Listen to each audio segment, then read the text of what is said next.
Amém, amigos. Pastor Paulo César vai chegar aqui, nós vamos orar por ele, ele vai trazer uma palavra para o seu coração. Hoje pela manhã, esteve aqui com a sua esposa Mariana, trazendo uma palavra também sobre a verdadeira intimidade, e nós louvamos a Deus. É um amigo de muito tempo, né, querido, e que bom que ele está aqui e pode ministrar a palavra do Senhor para você nesta noite de domingo. Senhor Deus, obrigado, Pai. Obrigado pela amizade, Pai. Obrigado, Pai, pelo Teu Espírito Santo. Pai, obrigado pela família do pastor Paulo César, Pai. Obrigado, Senhor, pelo seu ministério.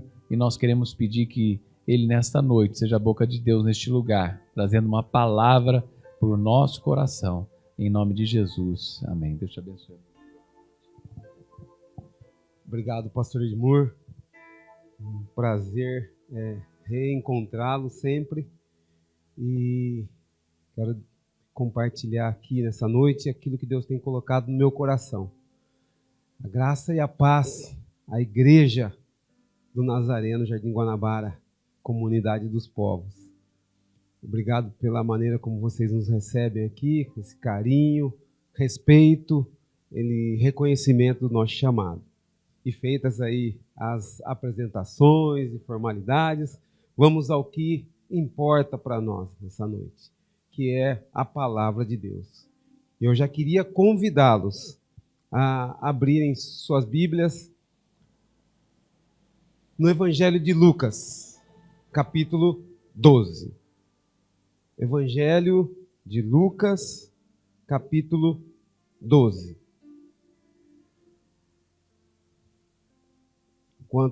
Enquanto os irmãos estão aí abrindo,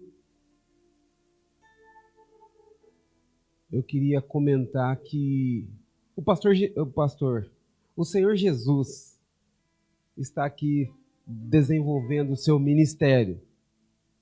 O Senhor Jesus está pregando, o Senhor Jesus está ensinando, está operando milagres, está curando, libertando, transformando.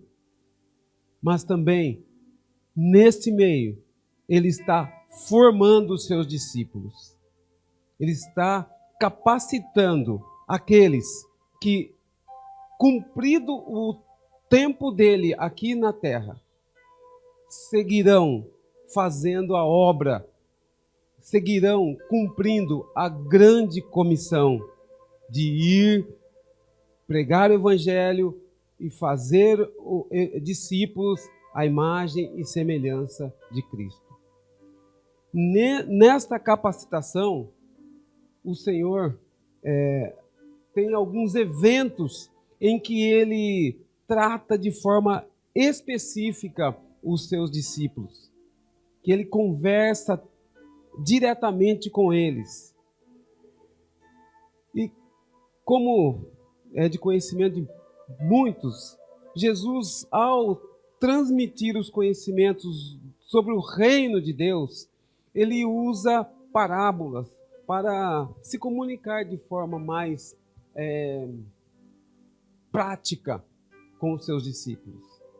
E certa vez, estando ali numa multidão, sendo arguido, questionado pelos escribas, pelos fariseus, pelos questionadores da época, ele conta uma parábola, a parábola do servo vigilante.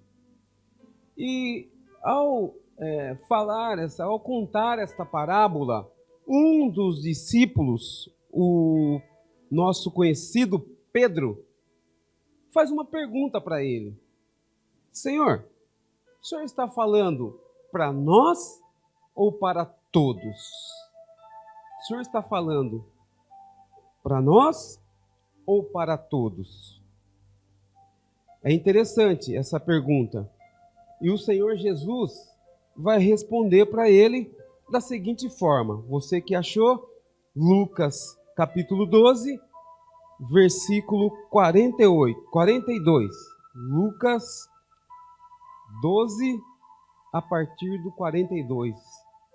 Disse o Senhor: quem é, pois, o mordomo fiel e prudente, a quem o Senhor confiará os seus conservos, para dar-lhes o sustento a seu tempo? Quem é, pois, o mordomo fiel e prudente? Nessa noite eu gostaria de deixar essa questão. Quem é, pois, o mordomo fiel e prudente? Será que eu e você somos esse mordomo fiel e prudente? Pois é. Quando o Senhor Jesus está ensinando seus discípulos e ele então discorre acerca desta parábola, ele compara, ele cita termos como bem-aventurado, como servo, mas ele deixa bem explícito a necessidade de sermos vigilantes, porque ninguém sabe a hora em que o Filho do Homem voltará. E é interessante como nesse dia que nós estamos falando muito sobre família, ele também coloca essa pessoa do pai de família. E ele diz que se o pai de família soubesse a hora que o ladrão viria, ele vigiaria e não deixaria arrombar a sua casa. Está aí no versículo 39. Porém, nós chamamos atenção para essa parábola que vai enfatizar a necessidade de sermos mordomos fiéis e prudentes. O que é um mordomo fiel e prudente? Poderia usar vários exemplos aqui, mas uma definição que eu gosto muito é a definição que diz o seguinte: mordomo é aquele que cuida daquilo que não é seu, como se fosse seu. E eu gosto de enfatizar que o mordomo fiel e prudente é aquele que cuida daquilo que não é seu, melhor do que o dono. É claro que no âmbito espiritual, falando aqui do dono de todas as coisas, que é Deus, é difícil a gente cuidar como Deus, mas que o nosso objetivo é cuidar das coisas de Deus, como se fosse o próprio Deus cuidando. Esse deveria ser o nosso objetivo. Excelência no cuidado daquilo que Deus tem colocado nas nossas mãos. Excelência no cuidado daquilo que Deus tem colocado nas nossas mãos. E aí eu chamo a atenção para o seguinte: ser um mordomo fiel vai exigir de nós a responsabilidade de, em todo tempo, estarmos atentos para essa responsabilidade que está colocada diante de nós. Não é um dia eu sou excelente, no outro dia eu sou mais ou menos e eu vou nessa montanha russa. Não, é uma constância ser um mordomo fiel, cuidar bem das coisas que Deus tem colocado na nossa mão. E como é difícil ser um mordomo fiel nos dias de hoje. Porque você tem enfrentado dificuldades, você tem enfrentado as perdas que a vida apresenta para nós. Muitos de nós podem dizer aqui, testemunhar, como é difícil se manter como um mordomo fiel diante das lutas, das dificuldades, das perdas que a vida nos oferece.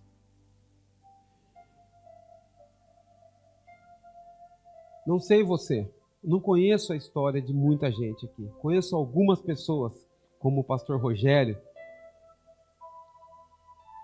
que orou aqui e citou a perda de um familiar.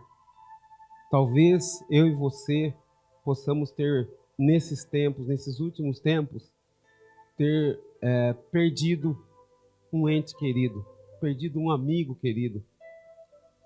Quanta gente esta pandemia, essa enfermidade levou.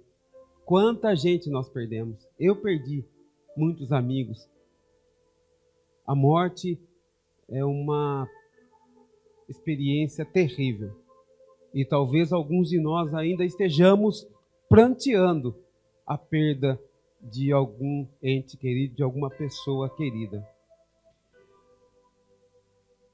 Às vezes, as circunstâncias da vida também, não só pela morte, mas às vezes só o fato de uma enfermidade nos deixar debilitados pode ocasionar perdas. Quantos perderam a autonomia, perderam a sua rotina normal por causa de uma enfermidade? Hoje, um grande mal que atrapalha demais a humanidade é a depressão, a angústia, e por que não o estresse dessa vida cotidiana. Quantos enfermos emocionalmente e quanta gente perdendo o equilíbrio por causa da rotina que é imposta, às vezes no trabalho, às vezes num exercício de uma função de muita responsabilidade e por aí afora. O desemprego também pode causar perdas. Quantos empresários que experimentaram a falência perderam as suas empresas? Quantas pessoas tiveram seu patrimônio retirado? Talvez uma família que não conseguiu pagar o financiamento da sua casa. Nos Estados Unidos eles chamam de hipoteca. Quantas pessoas sofreram com a perda de um patrimônio como a sua casa? Só para quem passou por isso sabe a dor, sabe a dificuldade, sabe a luta dessa perda.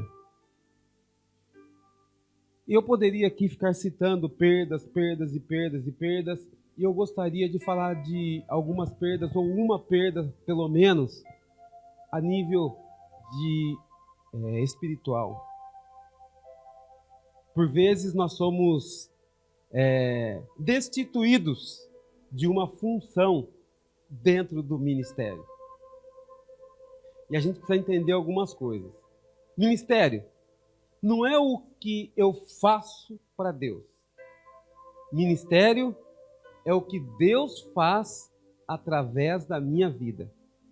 E talvez aqui nessa noite, no nosso meio, pode ter alguém sofrendo a dor da perda de ter sido tirado da liderança de um ministério, de ter sido trocado por outra pessoa.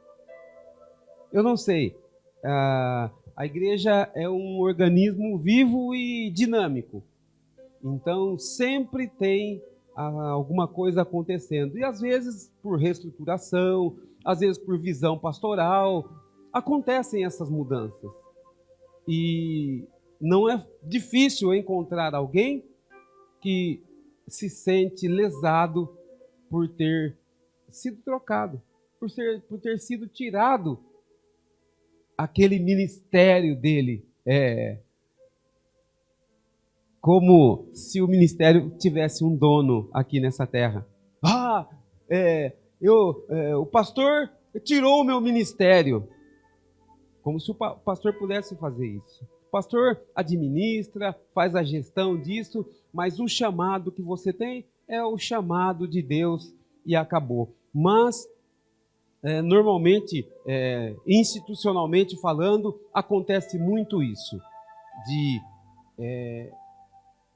Por vezes, quando se troca uma liderança, a gente ficar se lamentando que perdeu o ministério. Perdi o meu ministério. E eu dou um testemunho meu e da minha esposa. Por muito tempo, nós que temos o chamado para trabalhar com família, com casais, numa troca, numa gestão de liderança, nós fomos tirados. E aí nós começamos a nos lamentar. E engatamos uma marcha naquela oração de exigência a Deus. Restitui, Senhor. Em meio às outras perdas, também incluímos esta. E ficamos para o Senhor. Restitui, Senhor. Restitui, Senhor. Restitui, Senhor. E por muito tempo, Deus sabe, ficamos orando para restituição. E eu creio que nós, às vezes, não percebemos como, mesmo na presença de Deus, se nós não deixarmos que Ele trate o nosso coração, nós permanecemos enfermos. E nós precisamos estar sensíveis ao tratamento de Deus. E orando e pedindo a Deus restituição, como eu disse, não só ministerial, mas de perdas materiais que nós tivemos, de outras perdas, nós então orávamos. Restitui. Até que um dia, eu quero crer na direção do Espírito Santo, o Senhor falou claramente ao nosso coração. E a cura chegou. E já partindo para a conclusão dessa ministração, queria convidá-los a ir adiante um pouquinho aí, em Romanos capítulo 11. A resposta de Deus ao pedido de oração para nós. Ao pedido da nossa oração, ao que nós pedíamos para Deus. Restitui, Senhor. E Deus falou claramente dessa maneira ao nosso coração.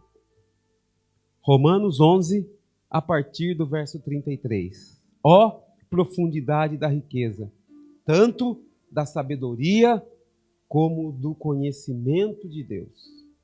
Quão insondáveis são os seus juízos e quão inescrutáveis são os seus caminhos. Quem, pois, conheceu a mente do Senhor, ou quem foi o seu conselheiro? Atenção, você que está pedindo restituição, olha o que Deus está dizendo ao teu coração nesta noite. Verso 35. Ou quem primeiro deu a ele para que lhe venha a ser restituído? Ou quem primeiro deu a ele para que lhe venha a ser restituído? Ou seja, o que eu entendi, o que eu e minha esposa entendemos, Deus é o dono de tudo. Ninguém deu nada para Deus, para requerer de Deus a restituição. O que nós poderíamos dar primeiro a Deus, tudo, Ele primeiramente deu a nós. Tudo que temos não é nosso, é de Deus. E a hora que Ele quiser, Ele multiplica, Ele prospera, Ele abunda, superabunda, ou Ele também pode retirar. Foi assim com Jó, que no primeiro estado tinha 3.000 camelos, no segundo estado teve 6.000 camelos. Mas primeiro Deus tirou os 3.000 que ele tinha, para depois dar o dobro do que ele tinha. E se Deus fez assim com Jó, por que não faria isso conosco? Então, muitas situações de perdas que passamos hoje pode ser uma provação de Deus para que nós sejamos aprovados como mordomos, fiéis e prudentes. Então, a Ele, porque dele e por Ele, e por meio dele, e para Ele, são todas as coisas. A Ele, pois a glória eternamente. Amém.